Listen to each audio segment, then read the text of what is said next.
Hello everyone, good afternoon to all of you. Hopefully आप सभी fit and fine होंगे। So guys, आज के इस वीडियो में 10 जुलाई 2020 के करंट अफेयर हम लोग कवर करेंगे। पूरा वीडियो ध्यान से देखिएगा, सभी क्वेश्चन इंपॉर्टेंट हैं और साथ में स्टैटिक जीके के करंट अफेयर क्वेश्चन भी हम लोग कवर करेंगे। पहला क्वेश्चन है, recently NASA observed images of which comet from international space station camera. Question का मतलब यह है कि अभी हाल ही में नासा ने अंतरराष्ट्रीय स्पेस स्टेशन से ये कौन सा कॉमेट है जिसकी इमेजेस ली हुई है। ये जो कॉमेट आपको पिक्चर में दिख रहा है, जिसकी इमेज नासा ने ली हुई है अपने इंटरनेशनल स्पेस स्टेशन से, इसका नाम है नियो वाइस। क्या नाम है? Neo vice. नासा की स्थापना 1958 में करी गई थी और नासा का हेडक्वार्टर है वॉशिंगटन डीसी। अगला क्वेश्चन है, recently which country became first major economy to phase out of coal and nuclear power plant. देखो, कोल और न्यूक्लियर पावर प्लांट ये जो सब होते हैं, इनसे बहुत ज्यादा प्रदूषण पैदा होता है, जिसकी वजह से जाहिर सी बात है हर एक कंट्री इस टाइम पर ग्लोबल वार्मिंग का शिकार हो रहा है। ओजोन लेयर जितनी ही ज्यादा डिस्ट्रैक्ट होती जा रही है, जितनी ज्यादा ओजोन लेयर अफेक्टेड होती जा रही है, उतनी ज्यादा गर्मी बढ़ती जा रही है। गर्मी बढ़ रही है तो आप देख रहे हो ग्लेशियर्स भी हमारे पिघलते चले जा रहे हैं। तो अल्टीमेटली देखा जाए तो अर्थ एक तरीके से डिजास्टर की ओर बढ़ रही है। तो अभी कुछ टाइम पहले से ही ये बात चल रही थी कि कोल और न्यूक्लियर पावर प्लांट्स ये जो हैं, इन सभी से हमें धीमे धीमे आउटकम करना है, हमें इससे बाहर निकलना है। इन सारी चीजों से धीमे धीमे हमें रिड ऑफ करना है इन सारी चीजों को। तो ये कौन सा देश है जो कि पहला ऐसा देश बन गया है जिसने अपनी इकोनॉमी से कोल एंड न्यूक्लियर पावर प्लांट्स को पूरे तरीके से हटा दिया है? मतलब ये देश है, ये जो अपनी इकोनॉमी है, ये कोल और न्यूक्लियर पावर प्लांट्स को हटा कर ही अपनी इकोनॉमी कंसीडर कर रहा है। तो ये देश है जर्मनी। ध्यान रखिएगा, बहुत बड़ी बात है, जर्मनी ने ऐसा किया है और ये पहला ऐसा देश दुनिया का बन गया है जो कि कोल और न्यूक्लियर पावर प्लांट को अपनी इकोनॉमी लिस्ट से बाहर कर चुका है। जर्मनी में प्रधानमंत्री की पोस्ट जैसे यहाँ पर होती है हमारे देश में, उसी तरीके से जर्मनी में चांसलर की पोस्ट होती है। तो जर्मनी की चांसलर इस टाइम पे कौन है? ये है एंजेला मर्केल। क्या नाम है? Angela Merkel. ध्यान रहे, कुछ टाइम पहले मैंने आपको ये भी बताया था कि आपको ध्यान रखना है, जर्मनी वो देश है जिसने अनाउंस किया था कि ये 2038 तक अपने कोयले से चलने वाले सभी कारखानों को बंद कर देगा। जर्मनी की कैपिटल है बर्लिन, डेनमार्क की कैपिटल है कोपनेगान, यूएस की कैपिटल है वॉशिंगटन, रशिया की कैपिटल है मॉस्को। अगला क्वेश्चन है, recently in which state a new species of fan throated lizard जिसका नाम है सिताना धारवेरेंसिस हैज बीन डिस्कवर। ये जो आपको छिपकली दिख रही है, ये बेसिकली एक लिजर्ड है, छिपकली है। इसकी खास बात ये है कि इसका आप गला देखो, गला इसका एक फैन की तरह है। ये देखिए, नीले और सफेद रंग का इसका ये जो गला है, ये इसकी खास बात है। तो ये अनोखी प्रजाति छिपकली की कहां पर पाई गई है जिसका नाम है सिताना धारवेंसिस? ये कहां पर डिस्कवर करी गई है? तो ये कर्नाटक राज्य में डिस्कवर करी गई है। क्या नाम है? सिताना धारवेंसिस। कर्नाटक में सरकार किसकी है? यहाँ पर बी एस येदियुरप्पा की सरकार है। कर्नाटक में गवर्नर है इस टाइम पे वजूभाई वाला। गोवा में प्रमोद सावंत की सरकार है और गोवा के गवर्नर है सत्यपाल मलिक। उड़ीसा में नवीन पटनायक की सरकार है और यहाँ पे गवर्नर है गणेशी लाल। केरल में पिनाराई विजयन की सरकार है और यहाँ पे गवर्नर है आरिफ मोहम्मद खान। तो ध्यान रखिएगा, यह अनोखी प्रजाति छिपकली की पाई गई है कर्नाटक में। Recently, from which state golden bird wing surpassed southern bird wing to become India's largest butterfly after 88 years? Question का मतलब समझो, आपसे क्या बोल रहा है, आपसे क्या कह रहा है, अभी तक भारत की सबसे बड़ी तितली पिछले 88 सालों से कौन सी थी? ये थी southern bird wing. Southern bird wing को अब सरपास कर लिया है और भारत की सबसे बड़ी एक नई प्रजाति पाई गई है बटरफ्लाई की, जिसका नाम है गोल्डन बर्ड विंग। ये जो आपको पिक्चर में दिख रही है, ये गोल्डन बर्ड विंग है। ये देखिए, इसके सुनहरे कलर के इसके दोनों तरफ पंख हैं, इसी वजह से इसको नाम दिया गया है गोल्डन बर्ड विंग। तो ये भारत की सबसे बड़ी तितली की प्रजाति है। तो ये कहां पर पाई गई है, कौन से राज्य में? ध्यान रखना है, ये उत्तराखंड में पाई गई है। उत्तराखंड में किसकी सरकार है? त्रिवेंद्र सिंह रावत की सरकार है। उत्तराखंड के गवर्नर हैं इस टाइम पे बेबी रानी मौर्य। क्या नाम है? बेबी रानी मौर्य। हिमाचल प्रदेश में जयराम ठाकुर की सरकार है। हिमाचल प्रदेश के गवर्नर हैं बंडारू दत्तात्रेय। पंजाब में कैप्टन अमरिंदर सिंह की सरकार है और गवर्नर है वीपी बदनौर। राजस्थान में अशोक गहलोत की सरकार है और गवर्नर है कलराज मिश्र। तो क्वेश्चन का आंसर है उत्तराखंड। उत्तराखंड में भारत की सबसे बड़ी तितली पाई गई। अगला क्वेश्चन है recently who e inaugurated. E inaugurated का मतलब समझते हो ना, वीडियो कॉन्फ्रेंसिंग के थ्रू इनॉग्रेट किया गया मतलब इसको। तो who inaugurated Yotta NM1 data center in Mumbai which is the world's second largest in Asia's largest data center. Question का मतलब समझो क्या बोल रहा है आपसे। आपसे कह रहा है अभी हाल ही में इनमें से किसके द्वारा योटा NM1 डेटा सेंटर का इनॉग्रेशन किया गया, उद्घाटन किया गया, जो कि दुनिया का दूसरे नंबर का सबसे बड़ा डेटा सेंटर है और एशिया का सबसे बड़ा डेटा सेंटर है। इसको इनॉग्रेशन किया गया इसका उद्धव ठाकरे के द्वारा। और इसका इनॉग्रेशन कहाँ किया गया? मुंबई में किया गया। तो महाराष्ट्र के चीफ मिनिस्टर उद्धव ठाकरे के द्वारा इसका इनॉग्रेशन किया गया। अब देखो डेटा सेंटर होता क्या है। डेटा सेंटर का मतलब ये होता है कि जैसे आप कोई कंपनी स्टैब्लिश करने जा रहे हो, जब आप कोई कंपनी स्टैब्लिश करते हो, टेक्नोलॉजी कंपनी स्टैब्लिश करते हो, अब ऐसे मैं मान लेता हूं एग्जाम्पल के तौर पर कि आपको कॉल सेंटर की स्थापना करनी है, आप एक कॉल सेंटर खोलना चाहते हो, उसके लिए आपको हैवी सर्वर्स चाहिए होंगे। अब जब आप स्टार्टअप कर रहे होते हो बिजनेस का, तो कई बार आपके पास बहुत पैसा नहीं होता है। तो उस केस में पैसा बचाने के लिए कई सारे काम आप करते हो, इस तरीके से ऐसे स्टेप्स आप लेते हो जिसमें पैसा आपका बच सके। तो होता क्या है कि ऐसे में जो सबसे ज्यादा कॉस्टली पड़ते हैं वो पड़ते हैं सर्वर्स। क्या पड़ते हैं? सर्वर। सर्वर जिनकी कीमत लाखों में होती है। इन सर्वर की कीमत को बचाने के लिए जो ये डेटा सेंटर्स हैं, ये आपको एक तरीके से आम भाषा में बोले तो किराए पर आपको सर्वर्स देते हैं, रेंट पे आपको सर्वर देते हैं। इनका सर्वर आप अपने यूज के लिए, पर्सनल यूज के लिए, अपने ऑफिशियल यूज के लिए आप इनका सर्वर यूज कर सकते हो, दिन के हिसाब से, टाइम के हिसाब से, उसका ये आपसे चार्ज लेते हैं। तो एक तरीके से जो आपको डेटा सर्वर्स किराए पर देते हैं उन्हें डेटा सेंटर्स के नाम से जाना जाता है। बिल्कुल मोटी और आम भाषा में मैंने आपको बता दिया है। तो ये दुनिया का दूसरा सबसे बड़ा डेटा सेंटर है जिसकी स्थापना करी गई भारत के मुंबई में। दुनिया का सबसे बड़ा डेटा सेंटर कौन सा है? इसका नाम है सिटेडल कैंपस। क्या बोलते हैं इसे? Citadel campus. सिटेडल कैंपस कहां पर है? ये अमेरिका के नॉर्थ निवेदा में है। कहां पर? नॉर्थ निवेदा। तो ये है सिटेडल कैंपस, दुनिया का सबसे बड़ा डेटा सेंटर। और योटो NM1 डेटा सेंटर दुनिया का दूसरा सबसे बड़ा डेटा सेंटर बन गया है भारत में। Recently, which country has formally notified United Nations of its decision to withdraw from WHO and served a notice period of 1 year till 6th of July 2021? Question का मतलब यह है कि यह कौन सा देश है जिसने यूनाइटेड नेशंस में फॉर्मली एक एप्लीकेशन देकर वर्ल्ड हेल्थ ऑर्गेनाइजेशन से खुद को विड्रॉ कर लिया है।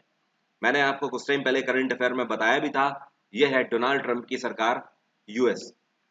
डोनाल्ड ट्रंप ने कुछ टाइम पहले ये बात कही थी अपने एक बहुत बड़े स्टेटमेंट के जरिए डब्ल्यूएचओ को, कि डब्ल्यूएचओ जो कि दुनिया की सबसे बड़ी हेल्थ ऑर्गेनाइजेशन है, आज जब दुनिया पे कोविड-19 का कहर बरपा है तो डब्ल्यूएचओ कुछ भी करने के लिए नाकाम रही। तो ऐसी ऑर्गेनाइजेशन के होने का क्या फायदा? ऐसी ऑर्गेनाइजेशन के होने का कोई फायदा नहीं है और मैं इससे विड्रॉ करता हूं। इस स्टेटमेंट के साथ ही खलबली मच गई थी पूरे हेल्थ सेक्टर में और पूरी दुनिया में। अभी फाइनली डोनाल्ड ट्रंप ने क्या किया है? एक नोटिस सर्व किया है यूएन में, और यूएन में डब्ल्यूएचओ से विड्रॉ करने के लिए 1 साल का नोटिस पीरियड भी सर्व करना पड़ेगा। तो 1 साल तक मतलब अगले 6 जुलाई 2021 तक नोटिस पीरियड सर्व करेगा यूएस डब्ल्यूएचओ को, और उसके बाद डब्ल्यूएचओ से बाहर हो जाएगा, अपने सारे रिश्ते और कॉन्टेक्ट खत्म कर देगा डब्ल्यूएचओ से यूएस। ठीक है। डब्ल्यूएचओ की बात करें तो ध्यान रखना है इसका हेडक्वार्टर है जिनेवा। डब्ल्यूएचओ के इस टाइम पे प्रेसिडेंट कौन है? ये है टेड्रोस एडनैन। क्या नाम है? टेड्रोस एडनैन। अगला क्वेश्चन है recently who has become the brand ambassador of luxury ride. देखो लग्जरी राइड एक ऐसी कंपनी है जो कि मल्टीपल लग्जरी कार्स में डील करते हैं। एक तरीके से आप बोल सकते हो लग्जरी मल्टी ब्रांड कंपनी है ये, जहां पर आपको ऑडी मिलेगी, BMW, Mercedes, Porsche, Volvo, Jaguar, land rover, Toyota, mini Cooper, इस तरीके की सारे लग्जरी कार ब्रांड आपको मिल जाते हैं। ये आपको सारी लग्जरी कार्स प्रोवाइड कराते हैं। एक तरीके से जैसे आप लोगों ने देखा होगा एक कंपनी है क्लब फैक्ट्री, माफ करिएगा, क्लब फैक्ट्री नहीं है, इस कंपनी का नाम मुझे याद नहीं आ रहा है, जिसमें आपको ज्यादातर कपड़ों के सभी, जी हाँ, इसका नाम है ब्रांड फैक्ट्री। क्या बोलते हैं इसको? Brand factory. तो ब्रांड फैक्ट्री जिस तरीके से आपको मल्टीपल कपड़ों के ब्रांड्स देते हैं, उसी तरीके से ये लग्जरी राइड है। ये आपको मल्टीपल कारों के ब्रांड ऑफर करते हैं। यहाँ से आप मल्टीपल कार्स के सेकंड हैंड और फर्स्ट हैंड डील भी आप कर सकते हो। इन्होंने तो लग्जरी राइड ने अभी हाल ही में अपना ब्रांड एम्बेसडर किसको नियुक्त किया है? इन्होंने सुखबीर सिंह को अपना ब्रांड एम्बेसडर नियुक्त किया है, Punjabi singer. Recently, in which city of Pakistan, the construction of Sri Krishna Mandir, the first Hindu temple, has been blocked? अभी 2 ही महीने पहले ये न्यूज आई थी कि पाकिस्तान के इस्लामाबाद में एक मंदिर की स्थापना करी गई है और इसको पूर्ण रूप से इसका कार्य करके पूर्ण तरीके से पूरा ये मंदिर बनाया जाएगा, जो कि लॉर्ड कृष्णा के ऊपर मंदिर बनाया जा रहा था। लेकिन इस मंदिर का कार्य अभी बंद कर दिया गया है। अब ये मंदिर नहीं बनेगा, फाइनली अभी यही खबर आई है, जिसकी वजह से ये न्यूज में था। यहाँ पर आपको दो चीजें ध्यान रखनी है। ये मंदिर कहाँ पर सपोज था बनने के लिए, तो आपको ध्यान रखना है पाकिस्तान की कैपिटल इस्लामाबाद में। और दूसरा ध्यान रखना है ये मंदिर कौन से लॉर्ड पर बेस्ड था, तो आपको ध्यान रखना है ये कृष्णा टेम्पल बनना था। पाकिस्तान में इमरान खान की सरकार है और इनकी पार्टी का नाम है तहरीक ए इंसाफ। अगला क्वेश्चन है, recently as per World Health Organization, Maldives and which country are the first two countries in South East Asia to eliminate rubella and measles ahead of 2023 target? 2023 तक रुबेला और मीजल्स दोनों से छुटकारा पाने के लिए ये टारगेट लेने वाले ये दो देश कौन से हैं साउथ ईस्ट एशिया के, जो कि पहले ऐसे दो कंट्री बन गए हैं जिन्होंने 2023 तक ये फैसला लिया है कि रुबेला और मीजल से खुद को छुटकारा दिला देंगे? तो मालदीव्स और दूसरा देश है श्रीलंका। मालदीव्स की कैपिटल है माले, श्रीलंका की कैपिटल है जयवर्धने कोट्टे और Colombo. By the way, Bharat की कैपिटल आपको पता ही है नई दिल्ली, सिंगापुर की कैपिटल सिंगापुर सिटी, मलेशिया की कैपिटल कुआलालंपुर। मालदीव्स में सरकार चल रही है इब्राहिम मोहम्मद सोली की, भारत में नरेंद्र मोदी की सरकार है, सिंगापुर में सरकार है ली हिन लोंग की। क्या नाम है इनका? ली हिन लोंग। श्रीलंका में सरकार इस टाइम पर चल रही है महिंदा राजपक्षा की, इनके बड़े भाई गोताबाया राजपक्षा यहाँ के राष्ट्रपति हैं।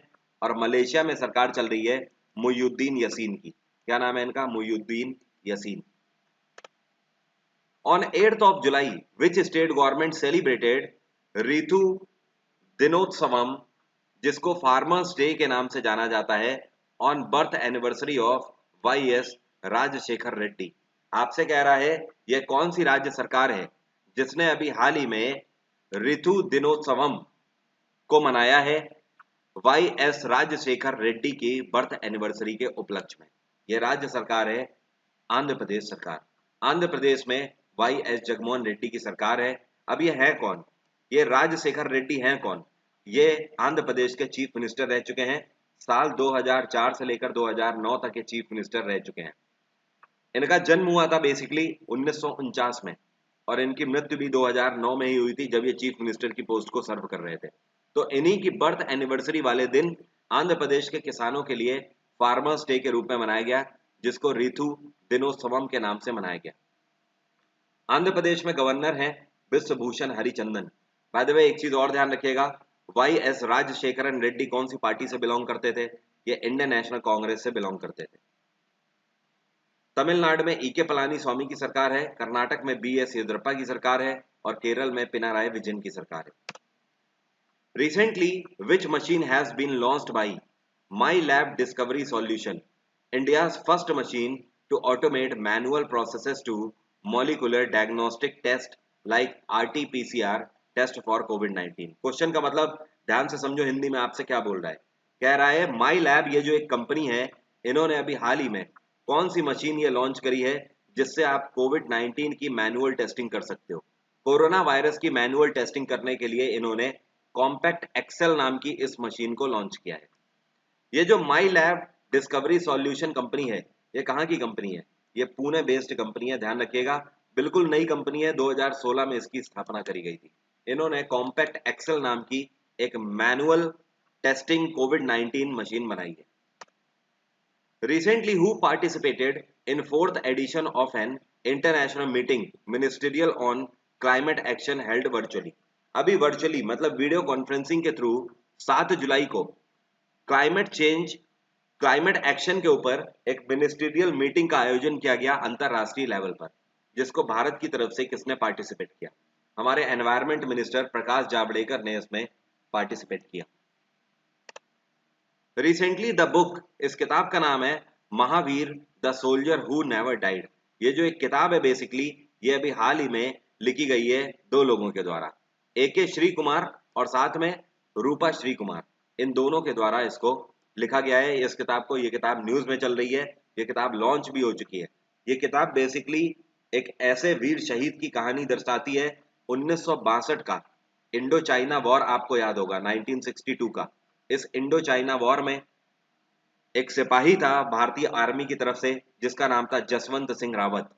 जसवंत सिंह रावत अकेले सैकड़ों को मार चुके थे चीनी सेना में। इनके साथ दो महिलाएं और थीं हमारे ईस्टर्न रीजन की, उन्होंने भी ये युद्ध लड़ा था। ये बेसिकली उस सोल्जर की कहानी है। क्या नाम है इसका? Mahavir the soldier who never died. तो ध्यान रखना, ये किताब अभी लॉन्च हुई है, इंपॉर्टेंट बुक है, आगे आपसे CHSL, CPO और CGL में पूछ सकता है। किसके ऊपर लिखी गई किताब है? This is the basically story of a Indian army soldier Jaswant Singh Rawat. Recently who won formula one Australian grand prix race. अभी हाल ही में formula one Australian grand prix किसने जीती है? Formula one Australian grand prix 2020 जीती है वेल्टरी बोटास ने। क्या नाम है? Valtteri Bottas. कौन सी गाड़ी चलाते हैं बोटास? बोटास चलाते हैं मर्सिडीज, ध्यान रखिएगा। इन्होंने टॉप किया है formula one Australian grand prix में। नंबर 2 पे रहे चार्ल्स लेरेट और नंबर 3 पे रहे लैंडो नोरिस। वेल्टरी वेल्टरी बोटास जो हैं ये कौन से देश से बिलोंग करते हैं? ये फिनलैंड के खिलाड़ी हैं, कार रेसर हैं फिनलैंड के। चार्ल्स लेरेट कौन से देश से हैं? चार्ल्स लेरेट मोनाको के खिलाड़ी हैं और लैंडो नोरिस कहाँ के हैं? ये ब्रिटेन के खिलाड़ी हैं। एक चीज और ध्यान रखना, इस बार formula one Australian grand prix कहाँ पर हुआ? इसका वेन्यू था ऑस्ट्रिया, ऑस्ट्रेलिया नहीं ऑस्ट्रिया, ध्यान रखिएगा। Recently Goa health minister Suresh Amonkar passed away. Suresh Amonkar जो कि गोवा के हेल्थ मिनिस्टर थे, हाल ही में इनका निधन हो गया। किस वजह से इनका निधन हुआ है? इनका निधन कोरोना वायरस की वजह से हुआ है। गोवा में प्रमोद सावंत की सरकार है। गोवा के गवर्नर कौन है? गवर्नर है सत्यपाल मलिक। उम्मीद करता हूं आज के सभी करंट अफेयर के क्वेश्चन आपको क्लियर हो गए होंगे। फर्दर कोई भी डाउट है तो आप मुझसे कमेंट बॉक्स में पूछ सकते हो। अब बात करते हैं आज के स्टैटिक जीके के सभी क्वेश्चंस की। आप लोगों को वीडियो से कुछ भी सीखने को मिल रहा है तो वीडियो को लाइक जरूर करते हैं, दबा के लाइक करिए, इस वीडियो को ज्यादा से ज्यादा तादाद में लाइक करिए और अपने जितने भी टेलीग्राम ग्रुप्स हैं या फिर आपके व्हाट्सएप ग्रुप्स हैं उन सब में इसको शेयर कर दीजिए, क्योंकि इस परिवार को बढ़ाने की जिम्मेदारी आपकी है, आपको कंटेंट प्रोवाइड करने की जिम्मेदारी मेरी है। अगर मैं मेहनत कर रहा हूं तो थोड़ी सी अपनी जिम्मेदारी निभाइए, इस परिवार को बढ़ाने में मेरी मदद करिए और हर कोई डेली सिर्फ और सिर्फ 5-5 जगहों पर इस वीडियो को शेयर करें। अपने आप ये फैमिली बढ़ती चली जाएगी।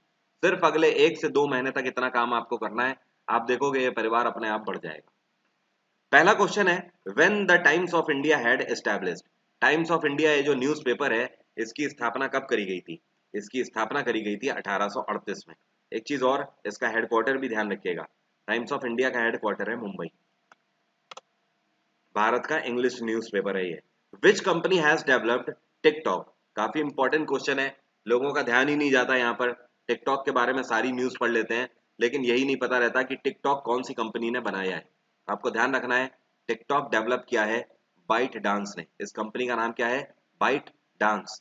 इस कंपनी का हेडक्वार्टर क्या है? इसका हेडक्वार्टर है Beijing. Beijing is the headquarter of ByteDance, जिन्होंने टिकटॉक को डेवलप किया है। Prime minister Narendra Modi was born in which district of Gujarat. प्रधानमंत्री नरेंद्र मोदी का जन्म गुजरात के कौन से डिस्ट्रिक्ट में हुआ था? प्रधानमंत्री नरेंद्र मोदी का जन्म हुआ था वाडनगर में। वाडनगर में। कौन से ईयर में हुआ था? तो ध्यान रखना है 1950 में इनका जन्म हुआ था। अगला क्वेश्चन है, hepatic artery is associated with which organ. आपसे कह रहा है इनमें से कौन सा ऑर्गन है जिससे एसोसिएटेड है हेपेटिक आर्टरी। आर्टरी और वेन पता है ना, हेपेटिक वेन भी है और हेपेटिक आर्टरी भी है, ये दोनों ही आपके पाए जाते हैं लिवर में। लिवर में, हेपेटिक आर्टरी और हेपेटिक वेन। ध्यान रखिएगा, एक क्वेश्चन पूछता है हमारे शरीर में सबसे बड़ी ग्लैंड कौन सी है, हमारे शरीर में सबसे बड़ी ग्रंथि कौन सी है, तो आपको ध्यान रखना है सबसे बड़ी ग्रंथि लीवर ही है। अगला क्वेश्चन है Kolleru lake is situated in which state of India. Kolleru lake Bharat के कौन से राज्य में स्थित है? कोल्लेरू लेक आपकी आंध्र प्रदेश में स्थित है। सभी क्वेश्चन होपफुली आपको क्लियर हो गए होंगे। फर्दर कोई भी डाउट है तो आप मुझसे कमेंट बॉक्स में पूछ सकते हो। अन अकेडमी पर IIT, UPSC, state PSC, RRB, NTPC, IBPS या फिर एसएससी किसी भी एग्जाम के लिए आप सब्सक्रिप्शन ले सकते हो। यह है मेरा डिस्काउंट कोड वरुण777। इसका अगर आप यूज करेंगे तो 10% का हर कोर्स में आपको डिस्काउंट मिल जाएगा। फ्लैट डिस्काउंट 10% का हर कोर्स में मिलेगा। साथ में ध्यान रखिए अन अकेडमी प्लस पर करंट अफेयर का नया कोर्स स्टार्ट होने जा रहा है 14 जुलाई से। आप इसको ज्वाइन कर सकते हो। टाइमिंग होगी शाम को 7 से 8:30। आज से ल्यूसेंट का बैच भी स्टार्ट हो चुका है 11 से लेकर 12:30 बजे तक। इसकी टाइमिंग रहेगी डेली अगले 15 दिन तक। आप इस कोर्स को भी ज्वाइन कर सकते हो। जीएस का नया बैच ऑलरेडी स्टार्टेड है, आप इसको भी ज्वाइन कर सकते हो। तो इस टाइम पर ये आपके पास गोल्डन चांस है। तीनों बैक टू बैक कोर्सेज एक ही टाइम पे आपको मिल रहे हैं। सब्सक्रिप्शन लेना चाहते हैं एसएससी में तो ले सकते हैं और मेरे कोर्सेज आप कर सकते हैं। वरुण777 ये डिस्काउंट कोड मत भूलिएगा। Thank you so much, have a nice day, take care, bye bye. कल फिर मुलाकात होगी। कल कोशिश रहेगी सुबह 6 बजे मुलाकात हो। माफी चाहता हूँ 2 दिन से सुबह 6 बजे मुलाकात नहीं हो पा रही है इसके लिए।